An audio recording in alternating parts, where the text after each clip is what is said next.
Vivek, first of all, after reading this message, I now understand why he got like 100 votes in Iowa or whatever it was. Why? I mean, tell me why. I mean, because I think he kind of insulted a lot of Americans. I think one of the things that's been insinuated in this debate is that somehow Americans are mediocre. I would firmly push back on that. I think our school system has seriously not served the American people well. It has become indoctrination centers at all levels. Instead of emphasizing STEM, those things will actually benefit us in regards to these high-tech jobs. So I think it's not mediocrity. I think we've been abused by our school system, and there's a significant need for reform.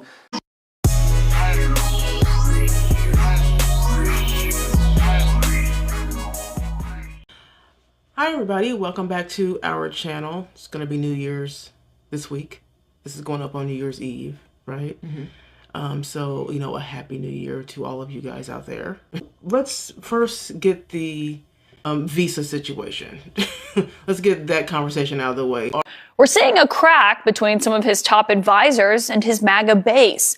Elon Musk and Vivek Ramaswamy are both facing major blowback from their own supporters for not only backing, but encouraging offering more visas to highly skilled foreign workers. Over the Christmas holiday, Musk posted this online saying, think of this like a pro sports team. If you want your team to win the championship, you need to recruit top talent wherever they may be. He later added, I'm referring to bringing in, via legal immigration, the top 0.1% of engineering talent as being essential for America to keep winning. He's talking about H-1B visas, which allow employers to hire highly skilled foreign workers. Musk, who himself is from South Africa, said that he once had this kind of visa, and he's arguing that Silicon Valley is facing a shortage of excellent engineering talent, as he put it. But the annual cap on those kinds of visas right now is at $65,000, with another $20,000 for those who get a master's or a doctorate in the U.S.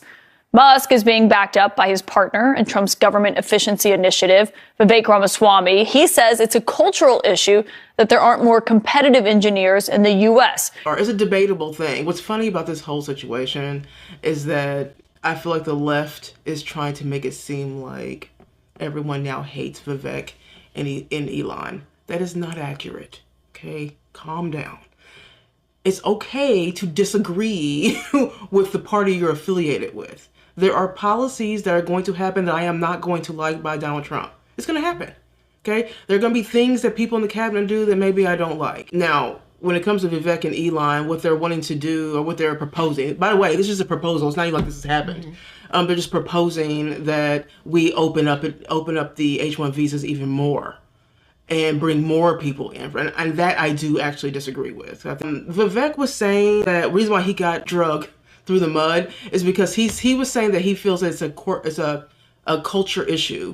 And basically, essentially what he's saying is that people from other countries have a different work ethic than we do as Americans, which is why a lot of businesses, corporate businesses, choose people from other countries. This is the synopsis of what he's kind of like saying. Musk is being backed up by his partner in Trump's government efficiency initiative, Vivek Ramaswamy. He says it's a cultural issue that there aren't more competitive engineers in the U.S. Here's what he said online. A culture that celebrates the prom queen over the math Olympiad champ or the jock over the valedictorian will not produce the best engineers. Yeah. Like work ethic in America in general is different. It's just different. You know what I mean? We spend the most on education, but we are last in the world, really. We are. As far, we rank like 40 something. We're really low. Trump made that point, that we spend a lot of money on each per student, but we're not telling out, rocket sciences here. Right. Too many people are getting college degrees too quick. The degrees that people are getting are useless degrees that I don't even know why we have them. They don't make any real sense. If you compare the American worker today to the American worker in like the 50s, people had more pride in going to work. I was just watching the other day where they said in the early 50s, a lot of people didn't even graduate from high school. They went right to the workforce. Like they really wanted to work. Right. They wanted to go out and they wanted to make money. College was a luxury. Most people didn't go to college in the early 50s. And again, before these people had more of a work ethic. Yes. didn't matter what race you were. You just had more of a work ethic if you were a worker in the 50s. Now what's happened is we've propped up wokeism. We've propped up, and when you do that, you prop up laziness, victimhood, complaining. DEI. People are getting, kids are actually, they've been doing this since the 70s though, passing students so that the school board or the schools can get more funding, because if they don't get enough people graduating, it looks like they're not doing a good job, which means they don't get funding. So then they graduate a lot of these kids who really aren't learning anything to get them out, get them a jobs and get a good, so they can get a job. That has been a problem for decades. For a long time. For a very long time. Not to mention things like we were talking about earlier, BLM, LGBTQ, feminism, all of these DEI, affirmative action type things where all you have to do is complain to get up in corporate America. And so because of that, it's also trickled down to just like jobs, not like corporate jobs, just like regular jobs, where people are getting jobs based on there being enough black people, enough white people, enough Asian people, enough gay people, enough women. And so we have tooled that around. That's a very liberal, to me, Marxist way of doing things. This is how Marxism really works. But to get people off their game, get Americans off their game, and they have for the last 30 years. I mean, think about, we had affirmative action. Yes. People getting jobs not on merit, but on because you're black. We went into DEI. Yeah, got rid of affirmative action. Now we got DEI. Well, affirmative action, DEI is affirmative action on steroids. It is, because then they include so many other groups now, and that was the problem with affirmative action. By the way, just opening that up was going to be in the opening to a DEI situation, which is what we have now, and I think it has, in a sense, I think it's messed up a lot of young people who are graduating from college or in college or graduating from college. I think that our focus in colleges today is less about academics, which is what Vivek was kind of saying. It's less about academics and more about other stuff, like social activism. I mean, colleges are just totally not activists. Yes. That's it. And the problem is activism doesn't really pay for everyone. It does for someone who wants to write a book like Ibram X. Kendi. Yeah. It does for someone like an Al Sharpton, Ben Crump. All these, these intellectuals that go on to be on MSNBC, CNN, Joy Reid, those types of people who got those affirmative action type degrees. You know what I mean? And then they go on and they write books to then further manipulate the population and make money doing it. But otherwise, in the grand scheme of things, this is the way America has been dealing with Americans. And so then, you have to go outside of the country to find the biggest and brightest. The smartest people in our country are probably not even Americans. They're probably people who legally came over from all these areas, China. You know what I mean? Vivek calling that part out ruffled a lot of feathers. That was the part that people really got upset at and ruffled some feathers, because it's people were saying that it's like Scott Jennings talk about it, it's kind of like a smack in the face to the American people, because what he's essentially saying is that we're not as smart as X country, whatever country, fill in the blank. Ramaswamy posts a long monologue, if you will, criticizing American work ethic and saying this in part in his rant. Our American culture has venerated mediocrity over excellence for way too long. And as you can see, it's quite long. Nikki Haley decides to respond to this, saying there is nothing wrong with American workers or American culture. All you have to do is look at the border and see how many want what we have. Who's right? Yeah, Vivek, first of all, after reading this message, I now understand why he got 100 votes in Iowa or whatever it was. Why? I mean, tell me why. Because I think he kind of insulted a lot of Americans and American culture, a lot of culture that we all grew up with and that we celebrate as uniquely American. Look, I think we have a lot of talent inside our borders. I also think the H-1B visa program, which he was talking about, is in serious need of reform. And so there's probably a way here for Donald Trump to do lots of positive things. Number one, reform this key part of our immigration system. Number two, try to elevate American workers and people in America, American citizens that have this kind of talent. I don't think we have to say all Americans are mediocre. I don't think that's true, and I actually agree with Nikki Haley on this one. We have a lot of talent and a lot of hard workers here. We ought to elevate them instead of push them down. See, now India was the country that was mostly talked about in this instance, because India, I believe, are the most employed off of this visa. And this is where the abuse comes, because it's like, okay, so the college graduates, for instance, that are graduating with a regular degree, not one of these BS, courses that they take and they majored in and whatever. I'm talking about real, like, engineering, these types of things, like a doctor, lawyer, the basics, right? What's happening with them? Because if those young people are graduating with that degree, want to go into that field, and then they get bypassed for this, these visa people who come over here from other countries that have the exact same skill, you do start to side eye it just a bit, because it's like, well, why is it so many Indian people in this situation? I mean, there is a culture that is different. I mean, and Candace Owens actually said years ago when she was talking about Black culture versus Asian culture, and she said she had a really good friend that was Asian. And she said when I would go home, they liked me, they loved me, but they didn't care about me doing my homework on time. My Black family at that point, she didn't care about me doing my homework on time. So now this Asian girl, I went to her house, and they were all about academics.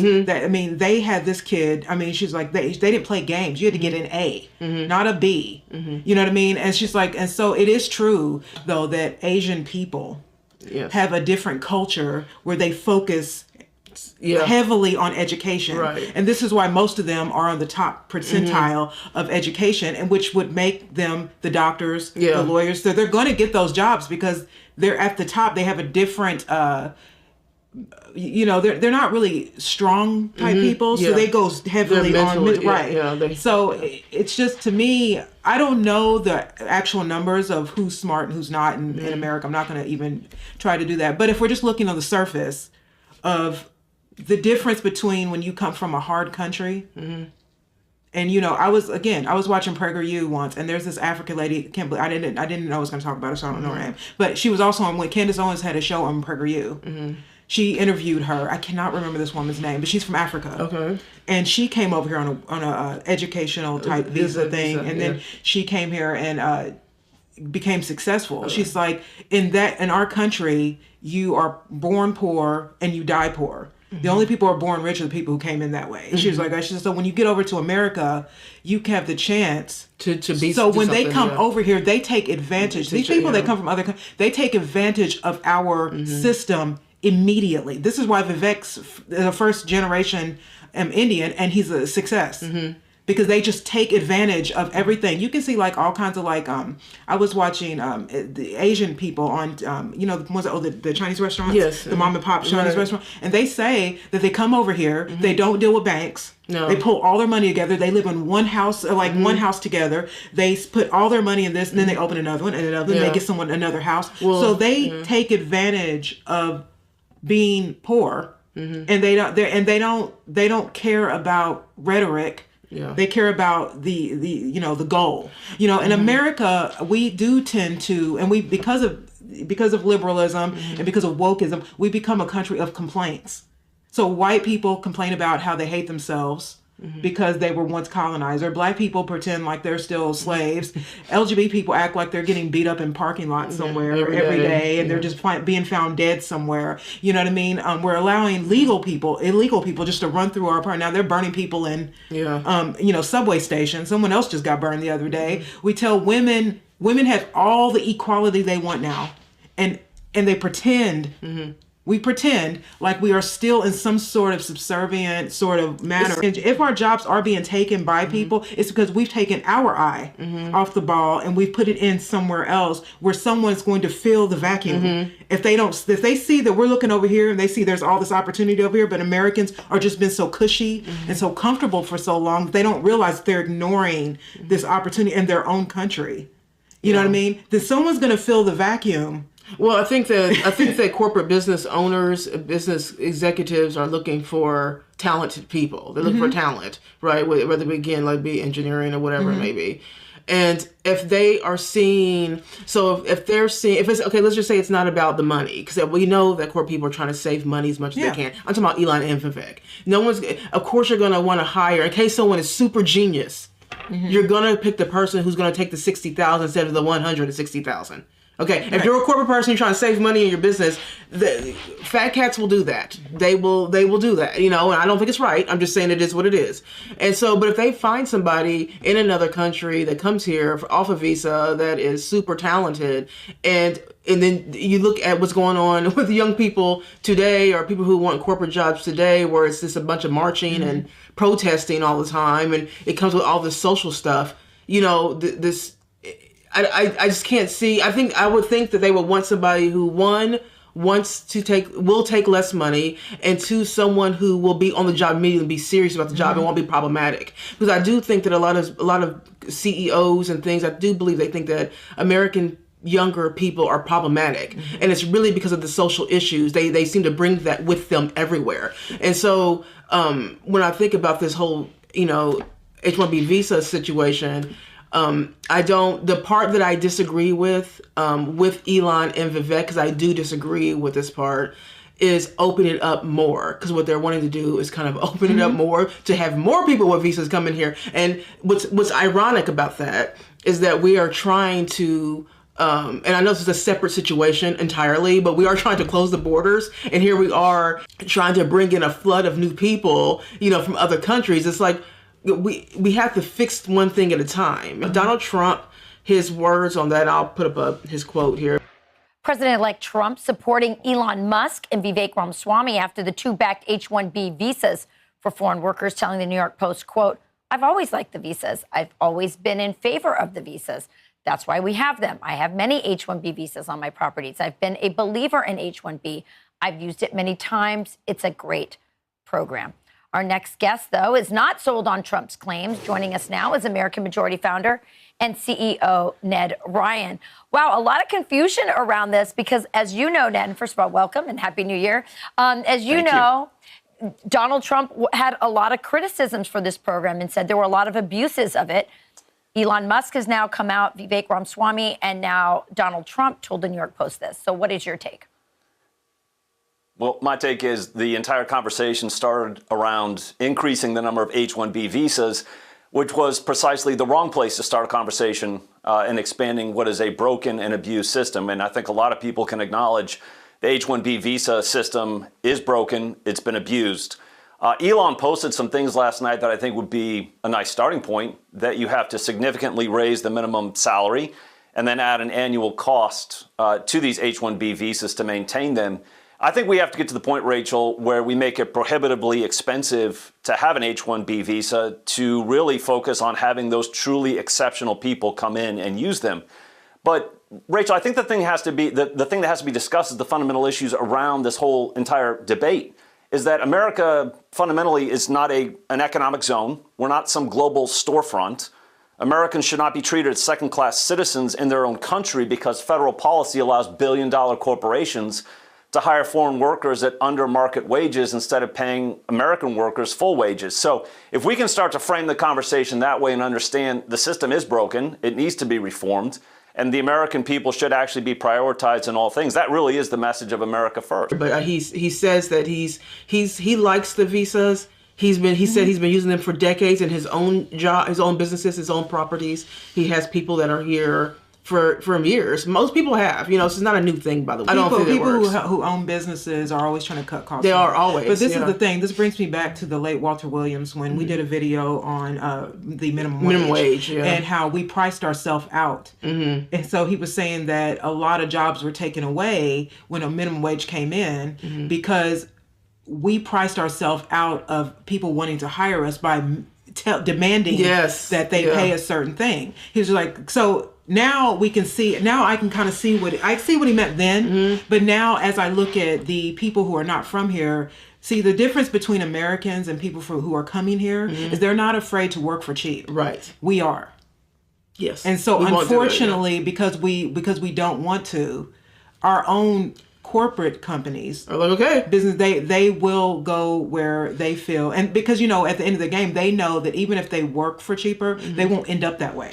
Oh yeah, they're going to start owning their own businesses and doing stuff. They're just trying to get in here, and so to me, look, I don't like it either. I honestly think I wish it should stop. But remember, we were watching The Little House on the Prairie, and one thing that we always liked about Little House, it was interesting about Little House on the Prairie, was that when Charles Ingalls, whenever he needed a job, when he would just go out there and look for jobs, he needed to feed his family, he would always negotiate the same way. He would always say, "I'll do this, and you don't have to pay me if you don't like it." No, and that was us. That's an American. That was a practice that most Americans did. Because there was no minimum wage. You could set your merit and your skill really got you into the door. And you negotiated your worth, really. Now what's happened, I think, because of minimum wage, people don't really, like right now, they want to fight for 15. Not too many people want to give, a 18-year-old working at McDonald's $15 an hour. With no skills, nothing. You know what I mean? So that, to me, is... that might have been our fault for not really standing on merit and maybe focusing too much on what we demand. It used to be a ground up workers in America. Yeah. Like America, the golden age of America, these are ground up workers, meaning that they would, if you wanted to work at a car wash, they would wash the owner's car every day or go and do what they had to do, wash the actual cars, and then work their way up into some type of apprenticeship, and then eventually have their own car wash. We used to be Americans used to be people who, and I'm not saying there still aren't Americans like that. There are still a lot of Americans are very hardworking people, however, I do feel there is a certain amount of laziness that has happened, and I do think, and this is a personal opinion. I'm not saying this is completely fact. I'm just saying with my observations, just being here for 47 years, what I've noticed is a decline of work ethic within I'm talking about low wage workers, American workers to, the corporate high workers. They want everything to happen that day. They want everything to happen that you have to get it now. I'm like, no, you have to work your way to do that. And unfortunately, most Americans have, in Vivek's kind of words, where there's a culture of this, So while I don't agree that, and by the way, Vivek did not say that, that Americans are lazy or we're not good workers. He didn't say that. But he was saying that his belief that our culture messes us up, basically. And I can't 100% disagree with that because my own two eyes. I work in the world. I work in the world, and I see it, and it's concerning to me. I was telling Danielle earlier, when we first moved to New York, I needed a job. I worked at a Upper East Side toy store. Never worked with toys in my life, but I needed a job. So I went and pounded the pavement. I think you went with me because we were learning New York City. But I found a job on the Upper East Side at a toy store, a small mom and pop toy store, and by a Jewish family. And they hired me on the phone without ever seeing me, based on the girl that was behind the register when I went in. And she told me that they would hire me. And I said, why? She said, because you're from Indiana, you're not from New York. I said, why? Why? She said, well, I'm from Virginia. She said, they don't like to hire New Yorkers. Yeah. So why? She said, because New Yorkers are lazy. They think people in the Midwest are much more... New York business owners, not all much more hardworking. And they hired me. They hired me at a good salary. They didn't know me. He hired me right on the phone. He called me and then hired me. I stayed with that job for 4 years. I ran it while she went off to go do her acting thing and overseas. And there's a lot of things I think sometimes Americans today are not willing to do. Even like with the New York story. When we first got to New York, we were broke as a joke. Broke. No food broke. But we were just trying to explore life. And, we were young, in our 20s, and it was fun and whatever. But we were really broke. And I needed a job. I didn't have a job yet. And when I finally got one, it was at Macy's Herald Square. Okay? And it just dawned on me, like, once I got the job, I didn't have a way to get to it. She didn't know. Danielle, we lived on 100, and let me tell you this. We lived on 118th Street and between 1st and Pleasant Avenue. Macy's Herald Square is on Broadway, 34th and Broadway. Danielle had to walk to work and walk back every day till she got a check with no lunch. And it's because... Now, how many Americans... Now, I'm not saying there are none. There are some to do it. But how many Americans go to their mediocre job every day and complain about working? You think those same people are going to do that? And not too many people are going to do that. There's a lot of, the thing is that I think that people, and it's not necessarily pat myself on the back, but there's a character problem going on here. You know what I mean? It's a character problem. And I feel like when we speak about work ethic, I do think, like, I have a good work ethic. I don't always like going to work, but like in that situation, I knew that I needed a job. I can't just live off of what the government, no way, not going to do that. I'm not going to sit here in my apartment, sit there and cry. No, you have to get up and go. And it just so happened I didn't have any money to get to work. I didn't have any money to take a subway. So I just had to walk. And then when I got to that job, I had to work hard. I had to work. So my work ethic as it is now is just up there. So it's we've lost, it is a culture. I'm sorry, people but are very I do entitled. Yeah. I remember when Matt Walsh was talking about the fight for 15. Yeah. And he was talking about how it was all BS. And at this point, I think I can't remember, it was a couple years ago, but at this point, he was getting lots of emails, and he was saying, when I was talking about the fight for 15, I got a lot of small businesses that were actually emailing me saying that they're hiring for $17 and $18 an hour. These people don't come to work. And they don't, when they get to work, they come with their kids. Yeah. They come late. They come not dressed properly. They tell you what they're going to do. Yeah. They tell you to pay them under the table so they don't have to deal with taxes. That's what, these are American workers. These aren't people running through the border. And so, look, I'm always one of those people that, as much as I am America first, I'm America first when we take responsibility for the things we also create. I do that with Black people. I do that with women. I do that with Americans. So we have to have the Charles Ingalls attitude, if you want, because see, the thing is that now what's happened is that the people with academic skill, which would be a lot of the Asian community, the brainiacs. Yeah. Everything is automated now. Everything is, like when you go to the grocery store, they don't have people ringing you up no more. Nope. Pretty soon, everything's going to be a computer, and the people who are going to make it are going to be the Vivek Ramaswamy, the people who got real education, and a lot of, not these hardworking people that used to run the country. These people who were out there physically working is my point. Right. And so the thing is like, I think that what we've done over the years without probably knowing it is priced ourselves out of work. And so, and it's made room for all of these people who want to get to our country legally. Want to get to our country to be like, oh, well, work your butt off. Yeah. Because if you get a chance to get to America, they have all kinds of things you can get into to get, you know what I mean? Americans really don't take advantage of, like we've been saying, even with Black people, we don't take advantage of the opportunities like we should. I should be further along than I am. Oh, me too. Yeah. I'm an American. I should be further along than I am. But that's my own ignorance because I'm an American. I was, raised, with privilege. Because when you're raised with privilege, you don't really understand that there are people outside that, or it's like Hunger Games. Yeah. Out there. We've been living around here where we can talk down to our president openly.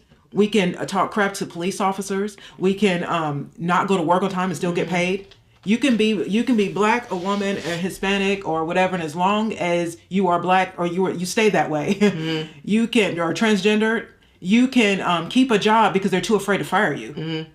So then who becomes the boss? So we've kind of made a mess of our own work life. Yeah, I think I think it's a good debate though. See, the thing is, I like when things like this happen. When someone on your team, I would say on your team, someone, because this is to be the right wing people, right? But I don't think this is even necessary. This is not even about left and right, by the way, or Democrat Republican. This H-1B visa situation, because Democratic corporate CEOs are taking advantage of that too. This has nothing. And this is why he's bringing up culture.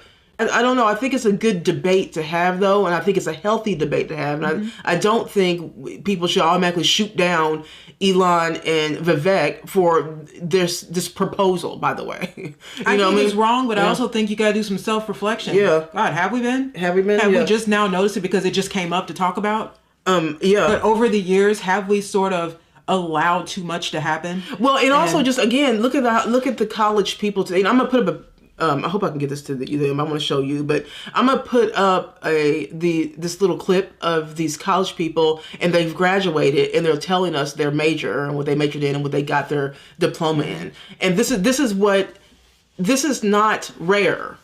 This is just what it is in American college today, which is why corporate people don't take them too seriously. Hello, my name is Jacob, and my concentration is environmental science and sustainable business. Hi, my name is Lex, and my concentration is the performance of self. Hi, I'm Gabrielle. My concentration is creative direction, production, and narrative through the arts, performance, and written word. Hi, my name is Karina Gomez, and my concentration is in journalism and Latin American studies, with an emphasis in human rights, collective memory, and political violence. Hi, my name is Stephanie Lee, and I studied the sociology of environmental communication. Hi, my name is Reed, and I study music business and gender studies.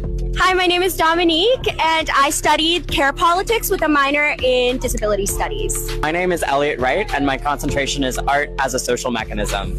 Hi, I'm Georgia, and my concentration is dramatic writing and theatrical adaptation. My name is Noah Loyacano, and my concentration is equilibrium or negotiated paradox. Hi, my name is Sophie Lopez, and my concentration is titled Queering and Decolonizing Theater Practice.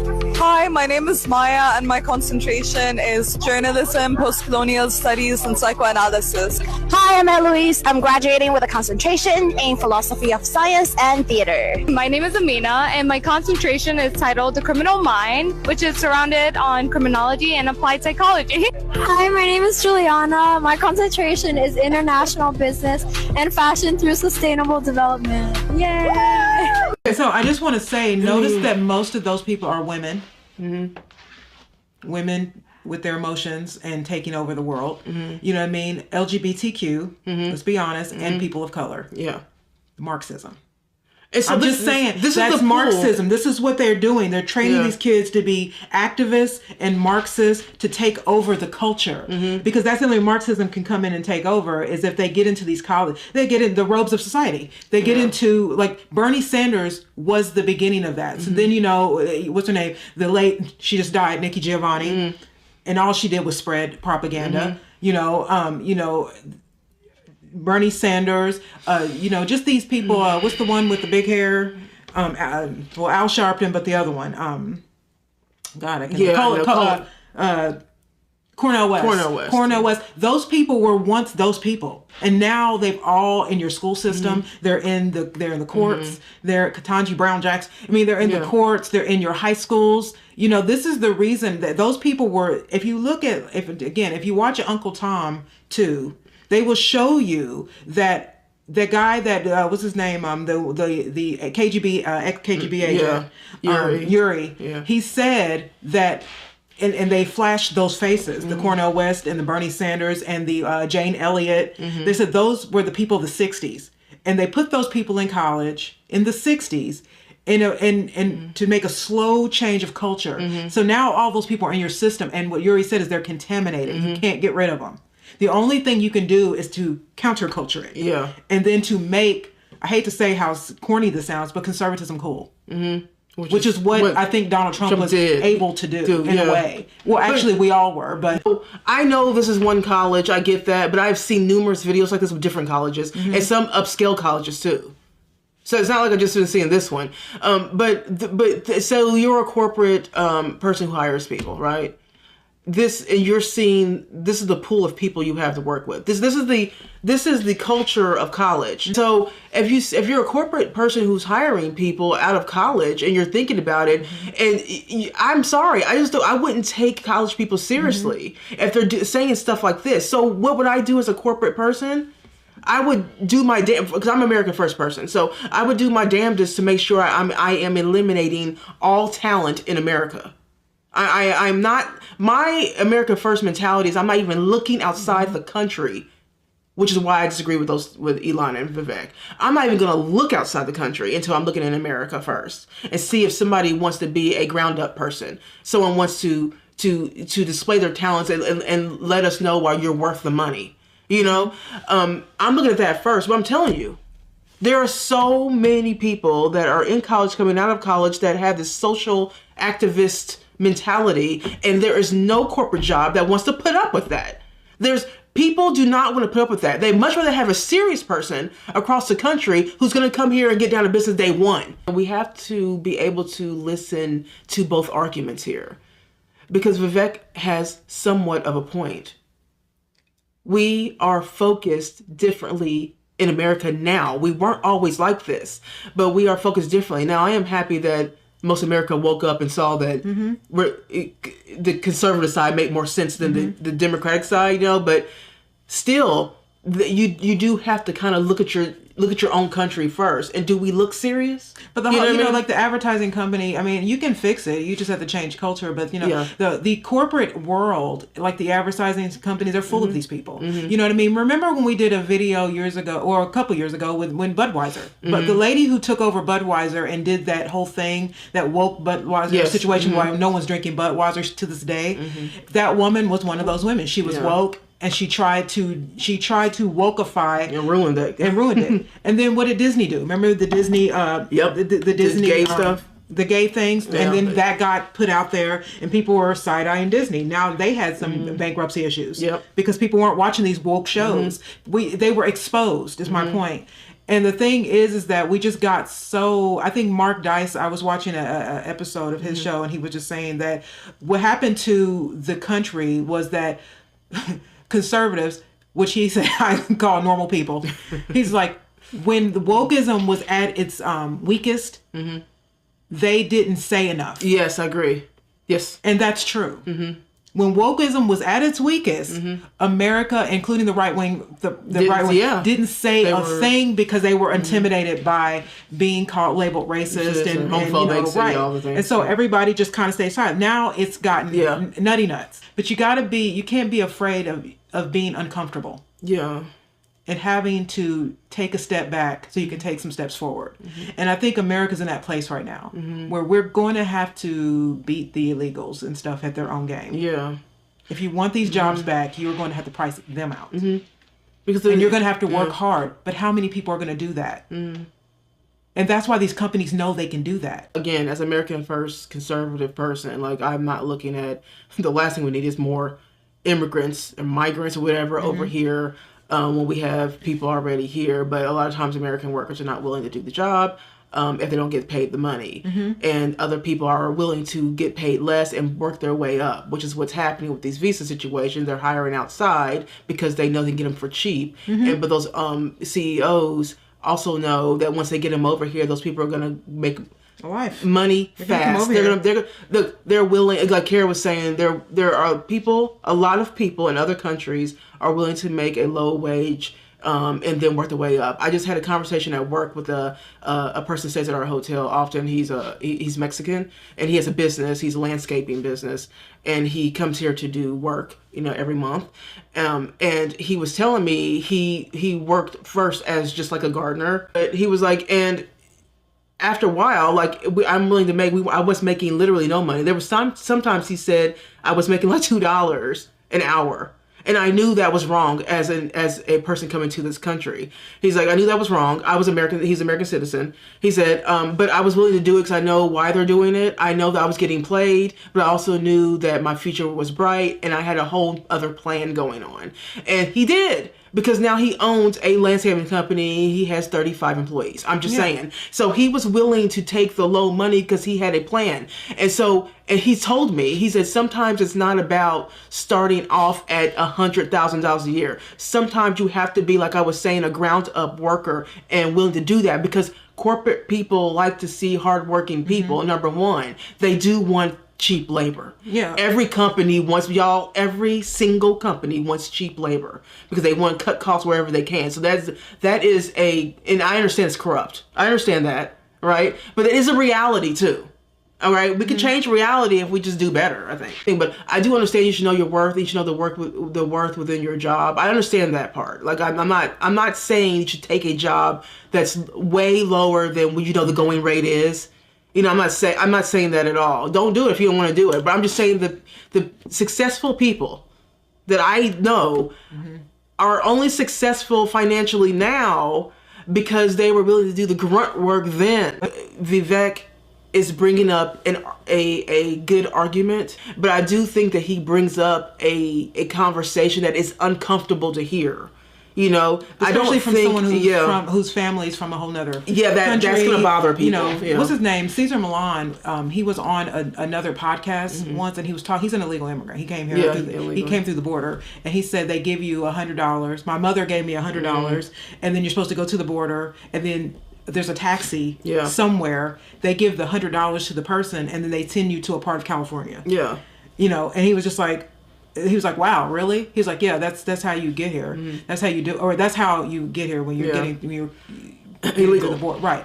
He's like, and so when I get here, I had nowhere to go. I'm just out in California, just walking around. And he said, and so I was willing. I think he worked a few jobs at once, and he was cleaning the kennels at dog, like dog kennels, like the what you call these. I did all kinds of crazy, like jobs for meager wages, like nothing. And but you know, he kept working and kept working. Then he met Jada Pinkett because he started to train dogs or walk dogs. He was a dog walker. He was just like, that's what he ended up doing. And then he started a dog walk for people who had money. Yeah. And then he met Jada Pinkett. And then she introduced him. And see, that's what my point in saying this is that this happens quite a bit for people when they aren't afraid to be poor. When they're not afraid to be poor and they're not afraid to be uncomfortable. And I think you can become very successful if you're not afraid to do those two things. If you're afraid of poverty, like if you're afraid of being poverty in the moment, like being poor in the moment, or you're afraid of just being uncomfortable in the moment, you will fall for things really quick. You'll take anything. But for people who have a goal in life and they're going somewhere, it doesn't matter if you're illegal or you live in this country. You can get really far in life if you're able to really be okay with starting at the bottom and working your way up. It's these people that have these parents that give them everything that they while they're in high school, then they go to college, their parents pays for them to go to college, then they get out in the real world and then they think they're supposed to live like they did with their parents. We're just different now. Right. We're just different. Our culture's changed so drastically over the past couple of 3-4 decades. It's just so different. Maybe 5 decades. It's just, we have changed so much to kind of like a laughable joke when it comes to seriousness in business. There are lots of serious, smart business American people that are doing it right. There are a lot, but there are also a lot of people who are just lazy, and a lot of these corporate businesses do not want to hire that. They don't even want to try. So if they're sitting there having a conversation with someone overseas that's saying, "Oh, I'll take it for $60,000," and then you have an American person have that same interview and he's like, "Well, I'll take the job as long as I get $100,000," and then the corporate person's like, "Well, no, I'll take the $60,000. I'll do that." So I think yeah. And also, another part of it is I do think that this conversation it needs to push corporate CEOs to stop lowballing talented American workers. That's what they're doing. And they're just trying to get cheap labor. That's what they're trying to do, is get cheaper labor. And that's to me, I feel like that's like the essence of this, is the labor part. That's why they're getting people the visas. That's the whole point of it. To me, I think it is. But I do think that Vivek brings up a point that people are not happy with, and rightfully so. I do understand that can probably ruffle some feathers, but I don't think that it's not worth a discussion and to maybe hear the guy out a little bit. I just think to myself, like, look, there are a lot of great Americans here that will work really hard, but I don't know what to say as far as, do you really think that corporations are ever going to do that? The options like, there. The options there. This is why I abolish the option, maybe. Yeah, so I don't even so here's the thing though. I'm not even for the H-1B visa situation. I think that it'd be very interesting to see if they just abolished it altogether and just see, because then they will be forced to hire American talented people, because now you kind of have to. But most of these politicians are bought off by these companies. They are, so it's like, what I mean? They're bought off by these companies, and a lot of them on the Republican and Democratic side go along with a lot of these corporations, Wall Street. They go along with them because they're paying them. Yeah. You know what I mean? They're paying them huge donations and access. And so it's just like, what do you do? Well, you have to fight. Yeah. You have to fight for relevancy again. If you're going to, you can only complain for so long. Yeah. They're just going to go, they're just going to complain. Yeah. They're not going to get rid of it. They're still going to buy Hostess cupcakes. They're still going to use our stuff. They're still, because they have to. the proposal to expand this visa thing is ridiculous to me. So that part is just crazy. Like Elon and Vivek can go ahead and miss me with that part because I don't like it. We don't need any more of that. Okay, we just need to either stop the whole visa program when it comes to this, or we need to. In my opinion, I think we need to decrease it. And that will open would open it up for American workers. But this whole thing though, it is not. I think that MAGA people are having a healthy debate with this, and to me, it's not a throw the baby away with the bathwater to me. Just because I disagree with a policy that maybe they propose does not mean that it's just the end of all of it. Okay, that's just the way it is. Okay, there's some things with Donald Trump, like I said in the beginning, that I'm not going to agree with. There's a lot of things that I am going to agree with. But I don't agree with this. I don't agree with this, but I also am not one of those people that just sit back and think, let's how did we get here? Yeah. You know what I mean? I look at things on both ends. And the thing is, it's like, I don't agree at all with what they're saying. But at the end of the day, because I think you can price even workers who have been with their company for a long time out of work with this kind of stuff. But the point is that I don't just look at what they're saying. I'm actually looking at if that's even true. Right. Just because it's uncomfortable to hear doesn't mean that it's not true. Yeah. Anyways, but let's know what you think. Leave some comments below. We'd love to hear your thoughts.